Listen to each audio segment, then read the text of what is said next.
Hello everyone, today we will start chapter number 17 Gems of India. Bharat के रत्न. Gems मतलब भारत के रत्न. Let's start. India is the birthplace of many famous personalities. India बहुत ज़्यादा famous personalities मतलब व्यक्तित्व के लिए मतलब बहुत लोगों के व्यक्तित्वों के लिए एक बर्थ प्लेस है, जन्म स्थान है. Their contribution in the field of medicine, literature, education, music, art and astronomy has made them memorable forever. उनका जो कंट्रीब्यूशन था हर क्षेत्र में, चाहे वो मेडिसिन्स हो मतलब दवाइयों में, लिटरेचर साहित्य में, एजुकेशन उनकी मतलब शिक्षा में, म्यूज़िक संगीत में, आर्ट कला में और एस्ट्रोनॉमी मतलब खगोल विज्ञान में उनका जो योगदान था वो हमारे लिए बहुत यादगार बना दिया है उन्होंने. People all over the world remember these James for their great work. लोग ओवर द वर्ल्ड मतलब पूरे वर्ल्ड में इन जेम्स को याद करते हैं उनके ग्रेट वर्क के लिए. Let us read about some of them. अब हम इनके बारे में कुछ पढ़ते हैं. First one is Sushruta and Charaka. In the 2nd century AD मतलब Anno Domini, India got two famous scholars of Ayurveda, Sushruta and Charaka. दूसरी शताब्दी के ईस्वी पूर्व भारत को आयुर्वेद के दो प्रसिद्ध जो लोग थे, दो प्रसिद्ध हमारी पर्सनालिटीज़ थी, वो थी सुश्रुत एंड चरक की. Sushruta was a surgeon of the ancient India. Sushruta प्राचीन भारत के एक सर्जन थे. He is called the father of plastic surgery. वह प्लास्टिक सर्जरी के फादर भी जाने जाते हैं. Sushruta describe the method of operating cataract, kidney and gallstone and several other element in the famous book Sushruta Samhita.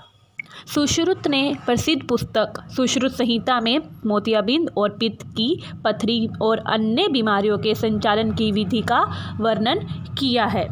The book contains description of 1120 diseases, 700 medicinal plant and detailed study of anatomy.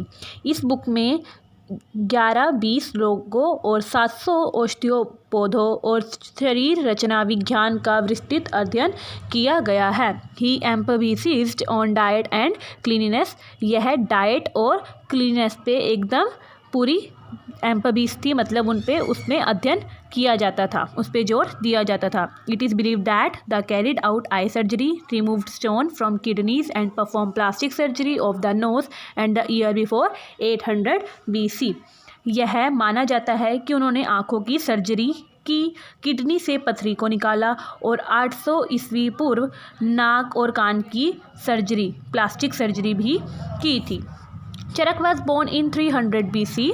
चरकमिस्ता is like an encyclopedia of Indian medicine. Charaka का जन्म 300 ईस्वी पूर्व हुआ था.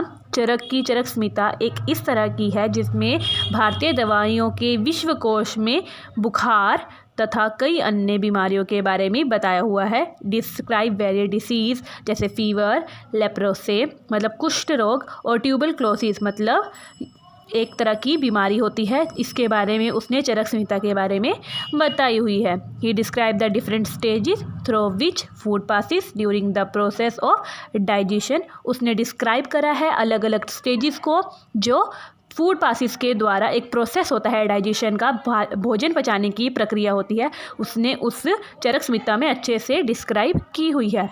ही was a physician. वह एक चिकित्सक थे. ठीक है.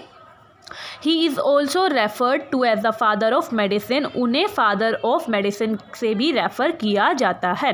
He stress upon the importance of hygiene. उन्होंने स्वच्छता के ऊपर पूरा जोर दिया था. इन हिज बुक इनकी बुक में Charaka mention several plants and herb that had medicinal value. His book also lists doctors duties and responsibility. Charaka ने अपनी बुक में अलग अलग पौधों और अलग अलग जड़ी बूटियों के बारे में बताया है जिनका एक औषधीय महत्व है, दवाइयों के रूप में बहुत ज़्यादा यूज़ किया जाता है. और उन्होंने अपनी बुक में डॉक्टर्स की ड्यूटीज़ और डॉक्टर्स की रिस्पॉन्सिबिलिटी मतलब कर्तव्य और जिम्मेदारियों के बारे में भी पूरा बताया हुआ है.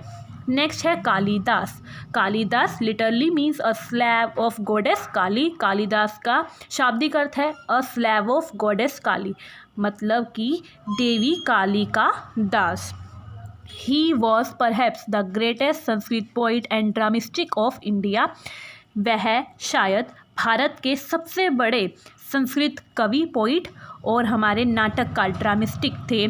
He lived during the reign of King Chandragupta II about 1600 years ago।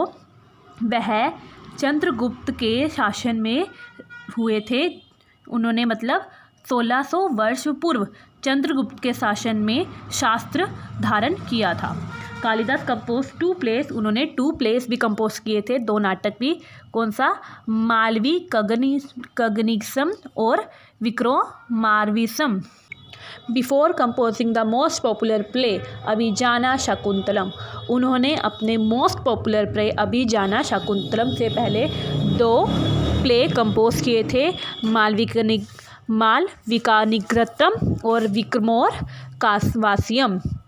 His 2 महाकाव्य Raghuvamsham and Kumarasambhava and the lyrical poem Meghaduta and Ritusamhara are regarded as gems of Sanskrit poetry.